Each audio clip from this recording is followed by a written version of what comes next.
नमस्कार दोस्तों, हमारा आज का टॉपिक है लॉर्ड डलहौजी। परिचय।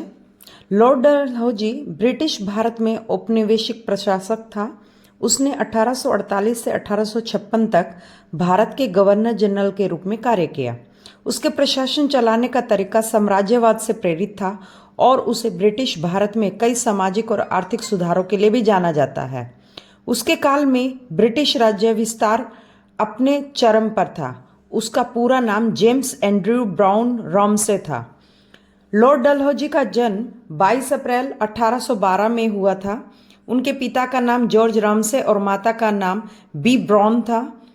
लॉर्ड डलहौजी के पिता कनाडा के गवर्नर जनरल होने के बाद भारत में कमांडर इन चीफ भी रह चुके थे। लॉर्ड डलहौजी का शासनकाल। लॉर्ड डलहौजी का शासनकाल 12 जनवरी 1848 से 28 फरवरी 1856 तक था। उन्हें अर्ल ऑफ डलहौजी के नाम से भी जाना जाता है। लॉर्ड डलहौजी को 12 जनवरी 1848 को भारत के गवर्नर जनरल और बंगाल के गवर्नर के रूप में नियुक्त किया गया था और कुछ समय बाद ही उसे ऑर्डर ऑफ द थीसल के हरे रिबन से सम्मानित किया गया। इस अवधि में वह बेहद मेहनती था और अक्सर 16 से 18 घंटे काम किया करता था। पंजाब पर अधिकार। 1849 में लॉर्ड डलहौजी के नेतृत्व में अंग्रेजों ने पंजाब की रियासत पर कब्जा कर लिया।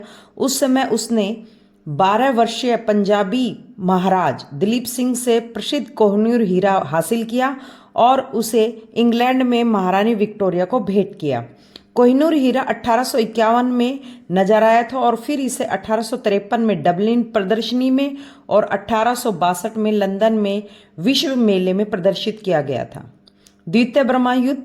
बर्मा की अदालत 1826 की यानडाबू की संधि के अनुसार बर्मा के क्षेत्र में ब्रिटिश जहाजों की सुरक्षा करती थी, लेकिन रंगून के गवर्नर और कुछ ब्रिटिश के बीच विवाद पैदा हो गया, जो कि बाद में बढ़ने के बाद लॉर्ड डलहौजी ने 1852 में दूसरे बर्मा युद्ध की भी कमान संभाल ली और बर्मा के कुछ हिस्सों पे कब्जा कर लिया। अब आगे जानेंगे लॉर्ड डलहौजी की हड़प नीति। उसके शासनकाल में अंग्रेजों ने हड़प की नीति लागू की। इसके अनुसार वे राज्य जिसके राजा के प्राकृतिक उत्तराधिकारी के लिए कोई पुत्र ना हो या जिन राजाओं ने अपने पुत्र न होने पर किसी बच्चे को गोद लिया हो तो उस राज्य को ब्रिटिश साम्राज्य में मिला लिया जाएगा।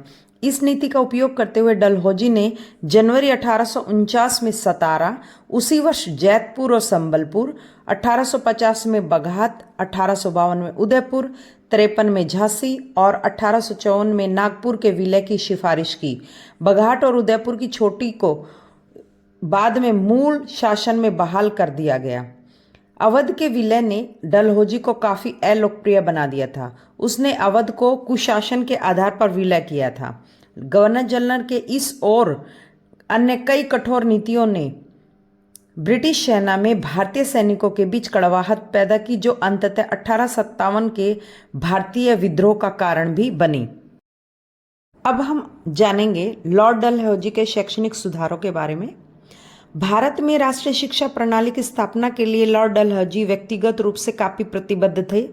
उन्होंने 1854 में एजुकेशन डिस्पैच के में निहित प्रावधानों को सफल बनाया। डलहौजी का मानना था कि किसी और परिवर्तन से इतना लाभकारी परिणाम उत्पन्न होने की संभावना नहीं है जितना कि महिला शिक्षा को बढ़ावा देने से है। 1854 के एजुकेशन डिस्पैच ने महिला शिक्षा का समर्थन किया। उन्हें बैथ्यून में महिला शिक्षा के पक्ष में नीति बदलने का श्रेय भी दिया जाता है। डलहौजी ने व्यक्तिगत रूप से बैथ्यून महिला स्कूल की स्थापना में अपने पैसे से समर्थन दिया। इंग्लैंड जाने से डलहौजी ने विधवा पुनर्विवाह की अनुमति देते हुए हिंदू विधवा पुनर्विवाह अधिनियम 1856 पेश किया, जो उनके बाद के वायसराय लॉर्ड कैनिंग द्वारा अनुमोदित किए जाने के बाद एक अधिनियम बन गया। अब हम जानेंगे लॉर्ड डलहौजी द्वारा की गई आधारभूत संरचनाओं के विकास के बारे में। डलहौजी के शासनकाल में ही चिकित्सा सेवा का पूर्ण पुनर्गठन किया गया था। प्रत्येक प्रेसिडेंसी में लोक निर्माण विभाग की स्थापना की गई और नए इंजीनियरिंग कॉलेज खोले गए। टेलीग्राफ की प्रणाली की शुरुआत की गई। रेलवे संचार का पहला लिंक 1855 में पूरा हो गया था। डलहौजी ने सरकार पर पूर्ण निर्भरता को कम करने के लिए भारत में रेलवे के विकास के लिए निजी उद्यमों को प्रोत्साहित किया था। संचार के विकास में उनका योगदान रेलवे, सड़कों, डाक और टेलीग्राफ सेवाओं ने भारत के आधुनिकीकरण और एकता में योगदान दिया। उनकी उल्लेखनीय उपलब्धि आधुनिक केंद्रीकृत राज्यों का निर्माण था। इसके अलावा बड़े पैमाने पर सिंचाई कार्यों का निर्माण, जैसे कि 350 मील की गंगा नहर को बनवाने का काम पूरा किया गया, जिसमें हजारों मील की सहायक नदियां शामिल हैं।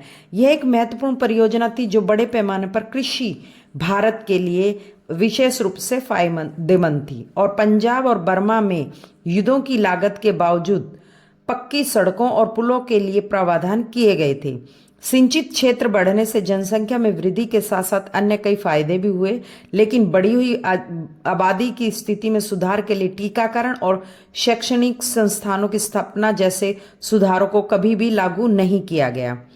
डलहौजी के अनुसार सार्वजनिक और सैन्य मामलों तक ही नहीं सीमित थे। उसने डाकघरों की भी प्रणाली की स्थापना की, पत्रों को ले जाने की दरों को कम किया और डाक टिकटों को शुरू किया। डलहौजी ने सार्वजनिक निर्देश विभाग, डिपार्टमेंट ऑफ पब्लिक इंस्ट्रक्शन बनाया। अब हम जानेंगे लॉर्ड डलहौजी के प्रशासनिक सुधारों के बारे में। लॉर्ड डलहौजी ने अंग्रेजी तोपखाने को मेरठ में स्थानांतरित कर दिया और सेना का मुख्यालय शिमला में बनाया। 1854 में लॉर्ड डलहौजी ने वुड डिस्पैच को लागू किया था, जिसके अनुसार प्रत्येक जिले में एंग्लो वर्नाकुलर स्कूल और कलकत्ता, मद्रास और बंबई में एक एक विश्वविद्यालय स्थापित किया गया। लॉर्ड डलहौजी ने शिमला को ग्रीष्मकालीन राजधानी बनाया था। लॉर्ड डलहौजी ने ही 1853 में अधिकारियों की नियुक्ति के लिए प्रतियोगिता परीक्षा की व्यवस्था की थी। लॉर्ड डलहौजी को रेलवे का जनक भी माना जाता है, क्योंकि उन्हीं के कार्यकाल में अप्रैल 1853 में पहली बार भारत में बंबई से थाने के बीच ट्रेन चलाई गई थी। 1853 में ही कलकत्ता से आगरा के मध्य पहली बार बिजली से चलने वाली तार सेवा की शुरुआत की गई। भारत में पहली बार सार्वजनिक निर्माण विभाग की स्थापना का श्रेय भी लॉर्ड डलहौजी को जाता है। उसके कार्यकाल में ही भारत में पहली बार डाक टिकट का प्रचलन प्रारंभ हुआ। लोक सेवा विभाग की स्थापना का श्रेय भी लॉर्ड डलहौजी को दिया जाता है। हालांकि यह विभाग पहले से ही भारत में स्थापित हो चुका था, परंतु स्वतंत्र विभाग के रूप में लॉर्ड डलहौजी के कार्यकाल में ही इसकी स्थापना हुई। लॉर्ड डलहौजी ने ही नरबली प्रथा को रोकने का प्रयास किया था। चलिए अब जानेंगे डलहौजी द्वारा की गई सिविल सेवाओं के सुधारों के बारे में। डलहौजी ने सिविल सेवाओं के लिए छुट्टी और पेंशन के नियमों में सुधार किया। उसने भूमि पट्टेदारी और राजस्व प्रणाली का आधुनिकीकरण के लिए भी काम किया। उसने कंपनी के सिविल सेवकों के भर्ती के लिए खुली प्रतियोगिता की एक प्रणाली की शुरुआत की और इस तरह से डलहौजी ने भारत सरकार अधिनियम 1853 के तहत कंपनी के डायरेक्टर्स को उनकी संरक्षण प्रणाली को खत्म कर दिया। लॉर्ड डलहौजी की मृत्यु 19 दिसंबर 1860 को डलहौजी दुर्ग मिडलोथियन में खराब स्वास्थ्य की वजह से हुई थी। उस समय उसकी आयु 48 वर्ष थी। दोस्तों, आपको अगर मेरा वीडियो पसंद आ रहा है तो कृपया कमेंट सेक्शन में जाकर कमेंट करके मुझे बताएं कि ये वीडियो आपको कैसा लगा और मुझे किस विषय पर वीडियो बनानी चाहिए। धन्यवाद।